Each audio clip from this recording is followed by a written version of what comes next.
Hello, all you beautiful people. I'm May, and I just talk about the things I like. I just want to quickly thank the people who liked my previous video and subscribed to my channel. It was really unexpected, but nevertheless, I am still super grateful for you guys. And if you are a returning viewer, you are still very much appreciated.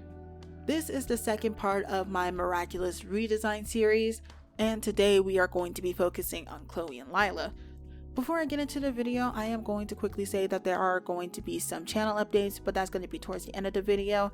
And of course, the art in this video is going to be posted on my Instagram at May_doesart_. The link will be in the description. Okay, before writing the script for this video, I wanted to sit down and watch all the episodes focusing on Chloe and Lila, just so I can get an idea of what I'm working with. And even though it might be obvious, I'm still going to point this out. Chloe and Lila are similar, and I love it. And this is just kind of the notes I have, so I'm just going to explain it. With Lila and Chloe, I can theorize that they both have suffered some sort of neglect from their parents, with Lila most likely lacking attention from her mom because she is usually busy, and Chloe was just abandoned by her mother and a replacement was just materialistic items because her father was possibly not around due to his duty as mayor. Another thing I noted is that they are both attention seekers and crave some sort of power. Lila has to do the bare minimum by making up creative but believable lies, and Chloe just has to use her money and status and being verbally harsh and sabotage just to gain that attention.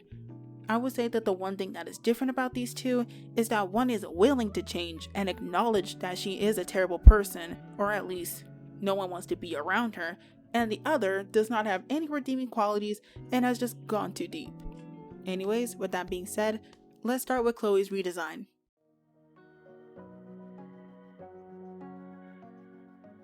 Alright, so let me just talk about my thoughts about Chloe real fast. Alright, so Miraculous Ladybug. It came out around 2015 in the US at least. I don't know about any other place. But in 2015, I was in middle school. So coming from elementary school and straight into middle school, I already had that idea that there was going to be like popular kids. Everyone's going to be in their little cliques or cliques. I don't know what it's called. I don't know how to pronounce it. But everyone was pretty much going to be in their own category, and of course you had to find your place to fit in. And also because in elementary to middle school I was reading stories that had like the mean popular girl, and you know, the main character has to just prevail and defeat her in her own battle, you know, stuff like that. So of course when I saw Chloe on the screen, immediately I did not like her. I was just like, oh my gosh, she's just a rich girl, she's thwarting Marinette's plan. Marinette and Adrian should be together, like all that. So now that I am older and of course rewatching the series, I can understand why people may like or still may not like Chloe. For me, I am more on the liking side. I do like Chloe's character. I do like that there is a reason why she is the way she is, and that reason being that she just wants to impress her mother. And you can really see that in, I forgot what episode, but it's in season 3. It was something Style Queen, okay? I'll put it on the screen. But pretty much in that whole episode, we could really see Chloe just mimicking her mom, trying to show like, hey, I'm just like you, I'm your daughter, you know, give me all the attention. And of course her mother was just like, you're not exceptional.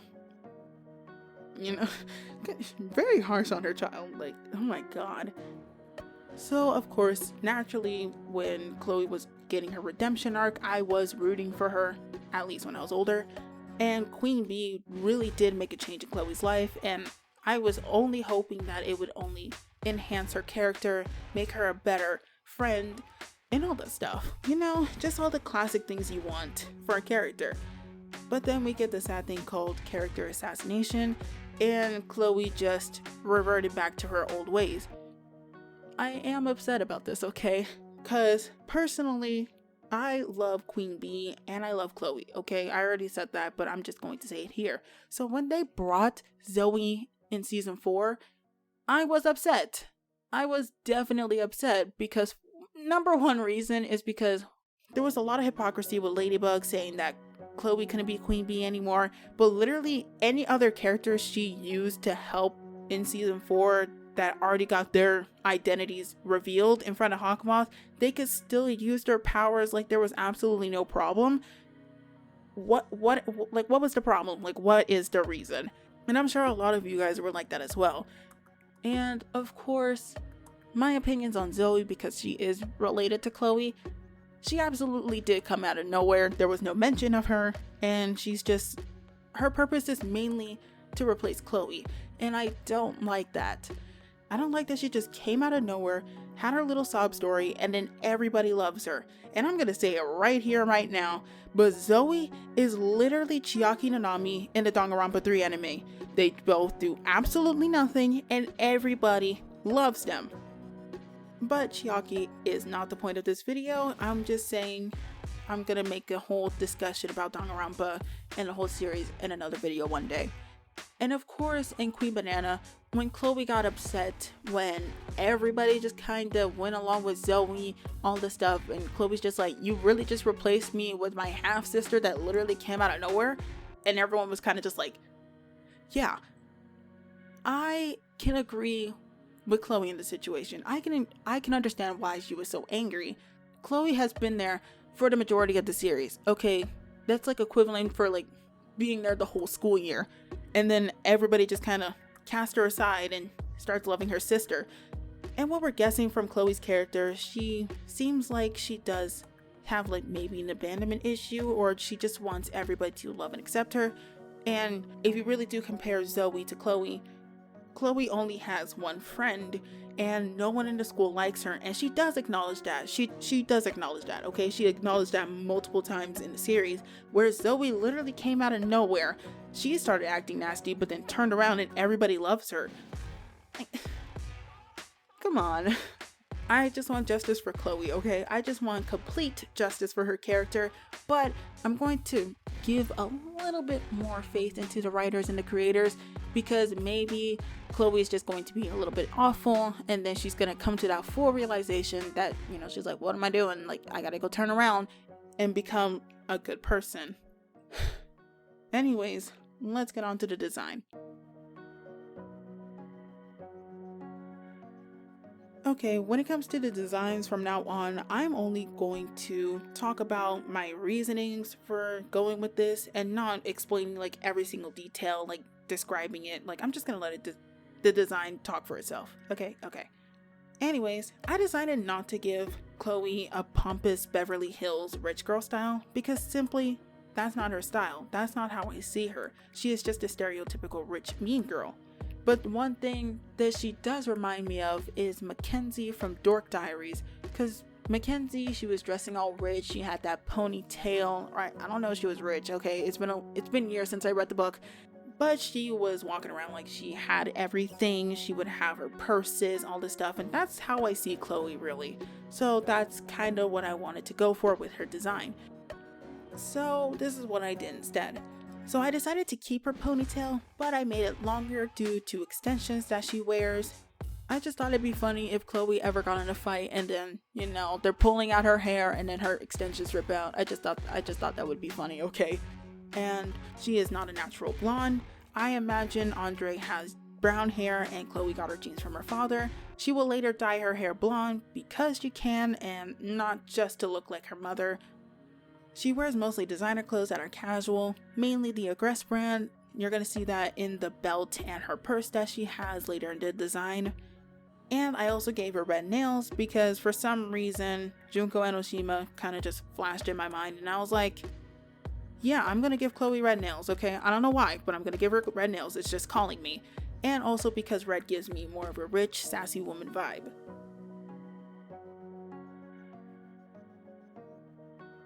Let's talk about Chloe's personality for a second. Chloe in the show is more entitled and snotty. Because of her father's status, she can use them as leverage to get what she wants, and because of that power, she believes she is better than everyone else, even though she knows no one really likes her but Sabrina and Adrian. Now, the only reason why I believe she is romantically interested in Adrian is not only because of their strong bond, but because of a strong attachment that she feels from him. Even though she acts very entitled, he never really left her side. Adrian stepped into her life when her mother stepped out. But that's not what Chloe in my redesign is going to be like. If you haven't watched my previous video establishing Marinette and all his characters, I do recommend you watch that before continuing this video. But those of you who have seen it, you would know that in my redesign, Chloe and Marinette were childhood friends. Chloe's personality and backstory kind of go hand in hand. So now I am finally going to be giving you all Chloe's side of the story. I'm also going to be sharing her pre-redemption story in this video. In my rewrite, I'm going to tell her redemption arc, so stay tuned for that. Anyways, here's Chloe's backstory. Chloe Bourgeois, the daughter of the mayor of Paris and the famous director of the fashion magazine, Style Queen. Chloe was the only child for the majority of her life, but sadly, she did not get that special attention. With her father doing his duties as mayor and her mother frequently working at her office, Chloe was left to be raised by her butlers around the hotel. Her parents didn't have the best relationship as well. Her mother and father would constantly argue and even at times sleep in separate rooms, nor did they even have time to spend together as a family. So the young Chloe always felt lonely. In elementary school, Chloe was naturally the most popular kid, but only because the kid's parents wanted a reason to be closer to the mayor for status and power. But of course, Chloe didn't know that. But she was not attracted to hanging out with the other kids anyways. But one girl did stick out to her. A quiet girl who would always draw by herself in the classroom during recess. Occasionally, Chloe would pass by this girl out of curiosity to see exactly what she was doing. When Chloe saw this girl's drawings, she would be instantly amazed and inspired to be just like her, even asking the girl to teach her how to draw. The timid girl was reluctant, but eventually started teaching Chloe how to draw models in beautiful outfits, of course at a child's skill level. This girl was Marinette Dupin-Cheng. Chloe and Marinette were very close as kids. Marinette was always very shy and always seemed happy when she would do the things Chloe wanted to do. Chloe was a bossy kid, so this didn't faze her. The two would always have play dates and just have fun together. Chloe was mainly the one who would tell her secrets to Marinette. She would even gossip about the other kids to Marinette as well. Marinette, of course, kept those secrets. Marinette wasn't as open to Chloe, but Chloe didn't mind. After all, Marinette was her only true friend. One day she'll open up. Marinette's friendship was something that Chloe cherished, sometimes even calling Marinette's sister. But sadly, things would turn out for the worse for Chloe. When Chloe was only 9 years old, her mother left for New York permanently, divorcing her husband and leaving her child behind to start a new life. Chloe was in no way close to her mother, but she had always dreamed of the day when her mother would take time off of work and spend the whole day with her daughter. Still, desperately wanting that attention from her mom, Chloe would write letters and try to call her mother in hopes that one day she would come back. Her mother would reply to these calls and letters, but they were always standoffish. It was as if her mother wanted nothing to do with her. Eventually, the two would lose contact since her mother would not reply to Chloe anymore. A year after her mother left, Chloe would find some shocking news. On her mother's blog, she announced that she would be taking a break to spend time with her new husband and newborn baby girl. Because her mom was cheating in the previous relationship with Andre. She cheated. I'm sorry. Anyways. Chloe would even check her mother's new social media account and see pictures of her mother with her new husband and pictures where she held her newborn child with so much love. Chloe was furious. How could her mother not say anything about this new family? How could her mother have a new family where her old family is in Paris waiting for her to come back? Chloe was heartbroken, feeling like there was something wrong with her, that she wasn't loved by her mother. And Chloe was jealous that her half-sister would get all of her mother's love and attention. Her father didn't know how to help Chloe in this situation, nor did he have the time to really sit down and have a simple conversation with her. To solve this problem, he would give Chloe anything she wanted in hopes to cheer her up, usually expensive items. Chloe, of course, accepted these expensive items. She would start to feel like this was the attention that was missing in her life. She also took this as a way to prove her worth. Her half-sister wasn't getting all these materialistic items, so that meant their mother didn't love her either. But at least, Chloe had a father who would shower her with gifts and would do anything to make her happy, leading her to become spoiled and to use her father in any possible situation. But it didn't solve her problem, it was only a temporary solution. But because she was paranoid that someone she held dear to her heart would leave, she became very possessive towards Marinette and feared the worst would happen in their relationship. She would try to impress Marinette with her riches, enticing Marinette to stay because she had everything. Marinette has always been a shy little girl. No way she could change. Years would pass and Chloe was finally in high school. With Marinette by her side, what could go wrong?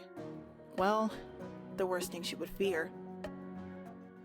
Chloe and Marinette didn't have the same classes as they usually did in their school years prior. Marinette did reassure Chloe that they would still have time after school to be together, and that they also had the same lunchtime. This brought some peace to Chloe's mind, but the peace wouldn't last.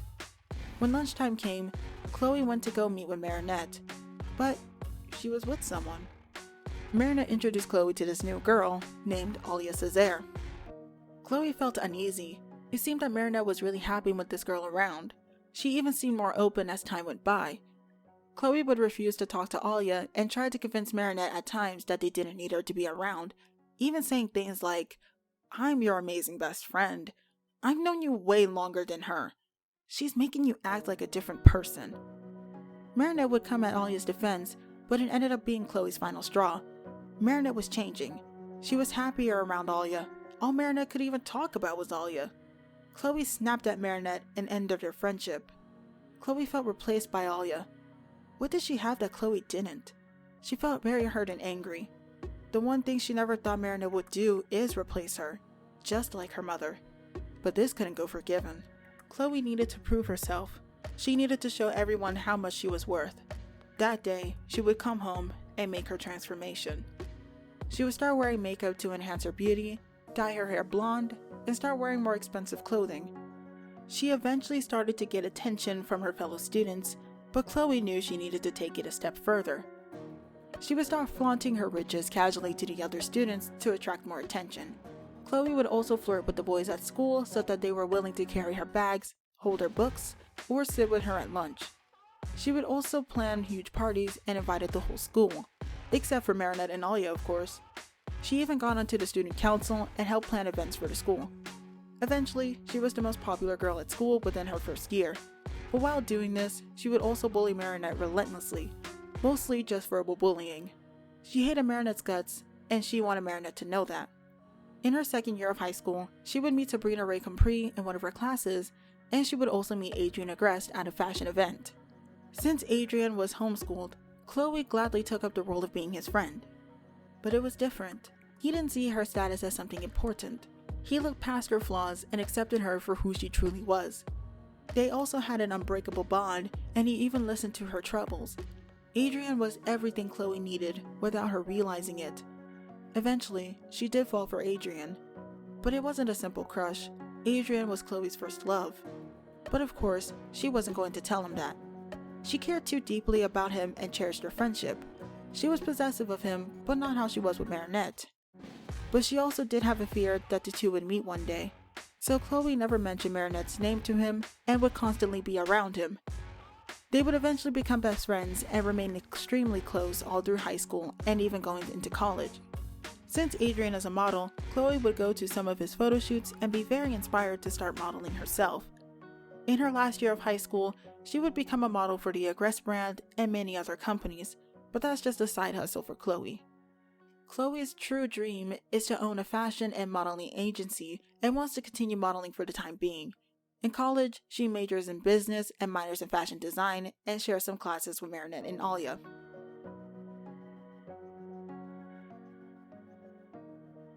So when Chloe is Queen Bee, it's not going to be how it is in the show, especially her design. Let me just talk about that real fast. So originally, I wanted a more princess-like outfit for Queen Bee, but when I finally drew Chloe in that outfit, it just didn't feel right. It gave more of a teenage vibe, and that's not what I was going for. And eventually, that decision led to the concept you are seeing on the screen right now. So these are just the brief little changes. The first thing is the crown on her head is her Miraculous. I don't know why, it just felt right if I'm honest. I might make the Miraculous camouflage within the superhero's design, so it's not as obvious where the Miraculous could be, but that's just a little thought I had in mind. But for some reason, the crown is her Miraculous, okay? I just have no explanation for it. It's just there, and I like it that way, okay? And inspired by Vesperia, I gave Chloe black bangs, and the rest of her hair is completely blonde. So if you were to put Queen Bee and Chloe side by side, you would believe that Queen Bee and Chloe are a bit different because Queen Bee is more of a natural blonde and Chloe is not. I also gave Queen Bee tinted goggles like Carapace to conceal her true eye color, and because it just gave me more of a rich girl vibe. When receiving the Be Miraculous for the first time, it is not public information that Chloe is Queen Bee, and it remains that way. Eventually, she is able to keep her Miraculous as well. Queen Bee will be a vital part of Chloe's redemption in my rewrites, so I will only talk about her role as Queen Bee. So, Queen Bee's role is to help Ladybug and Cat Noir fight Akumatime's villains when she is needed. She also assists Rena Rouge with her investigations alongside Carapace. In Rena Rouge's investigation group, Queen Bee interrogates suspects and mobilizes people that get in the way of their investigation. When she is not investigating, she helps patrol the city. With those two out of the way, let's move on to our favorite little liar.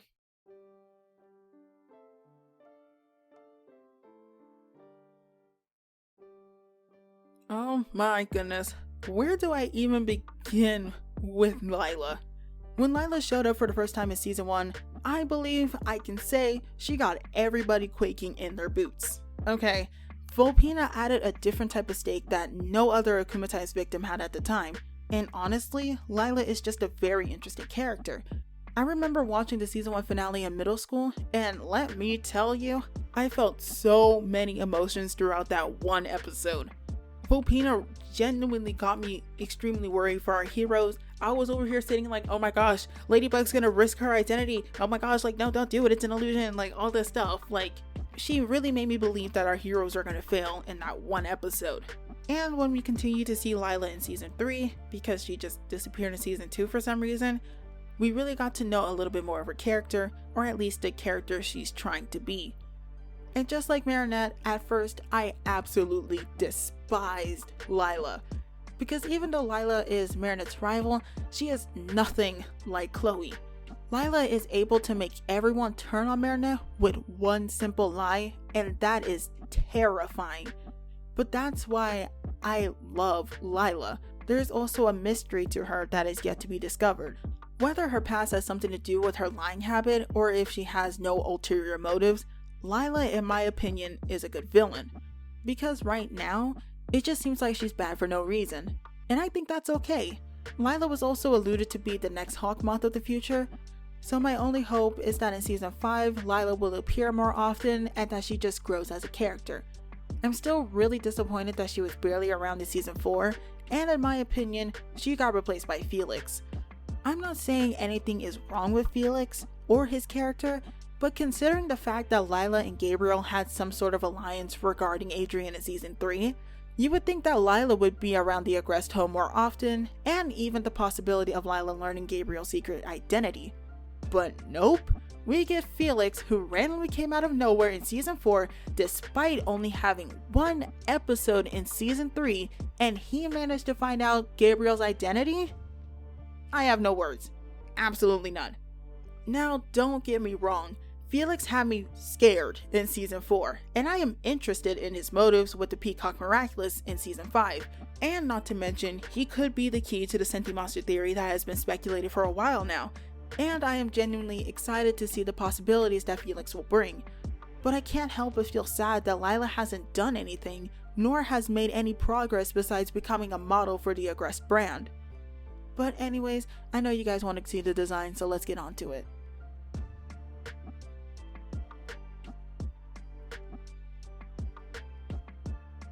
I'm gonna be completely honest with you guys, this video was on the verge of just being Chloe and Queen Bee because I could not figure out Lila's design for the life of me.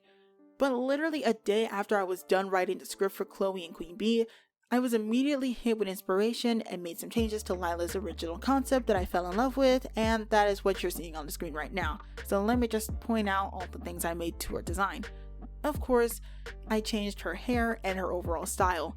Because Lila is a liar, I wanted to give her a style that makes her seem more laid back and outgoing so that she would seem more trustworthy, especially if you haven't caught on to her lies just yet. The second thing I did, which isn't really that noticeable due to Lila's pants and her pose, I did change Lila's body type. There is not that many mid-size or plus-size characters in Miraculous. The only plus-size character we do have that became a hero is Milan and Ivan, if you consider him plus-size. But I hope in the show we do get more characters that are more plus-size. And also, I should have mentioned this in her video, but Alia in My Redesign is a mid-size girl with an hourglass shape. Anyways, Lila is a plus-size girl in My Redesign. She also has stretch marks on her inner arms and on her thighs, which you can't see, but they are definitely there. And I'm gonna point out the obvious, Lila is the only one on the screen. Let me explain. As much as I love Volpina, at this moment she is not included in this rewrite. That could change in the future, but she's not right now. But Lila's other akkumatization form, Chameleon, is included. I did debate whether or not I wanted to give Chameleon an official design, but I like the fact that Chameleon is more of a plain in sight type of villain.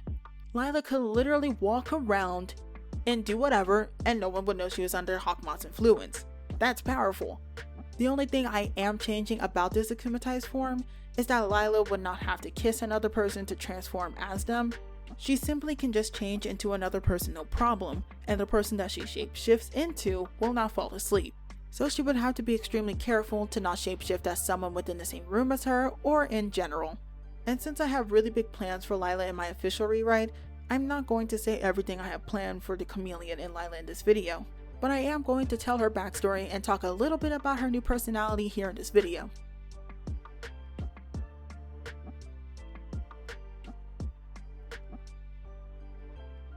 Alright, Lila's backstory isn't going to be as detailed as Chloe's, but this is the concept I came up with.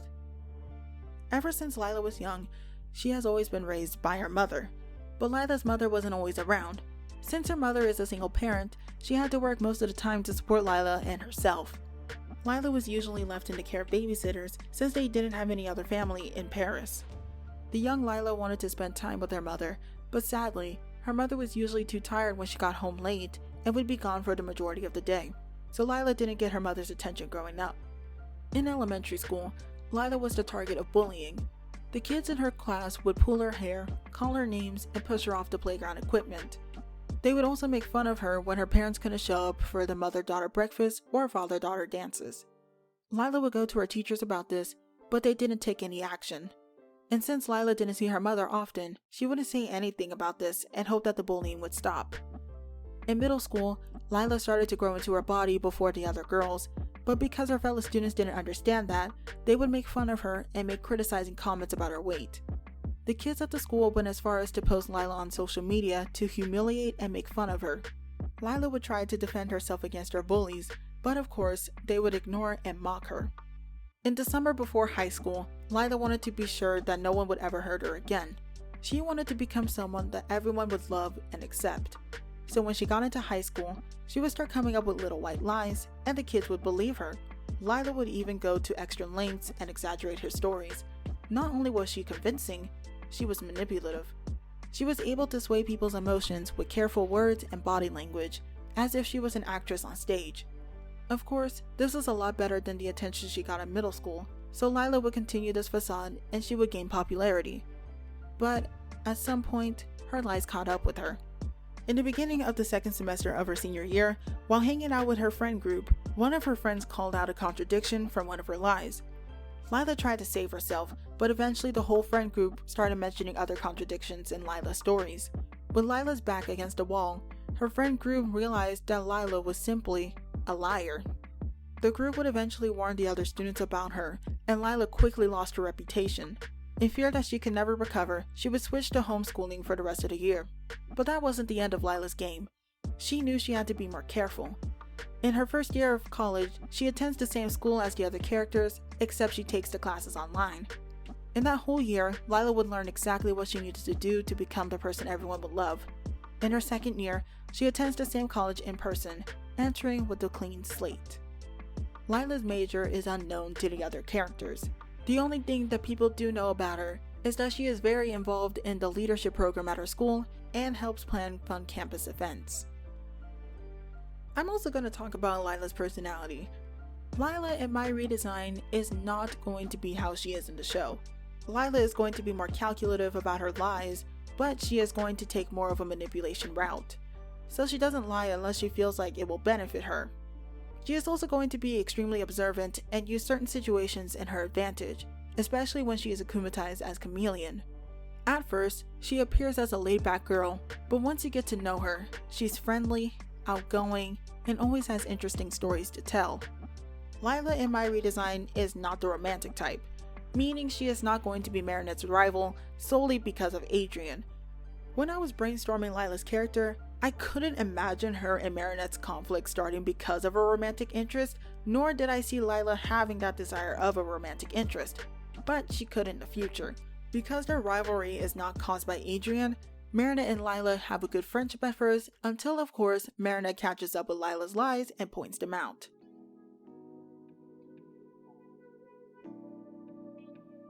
This is Lila Rossi's final concept.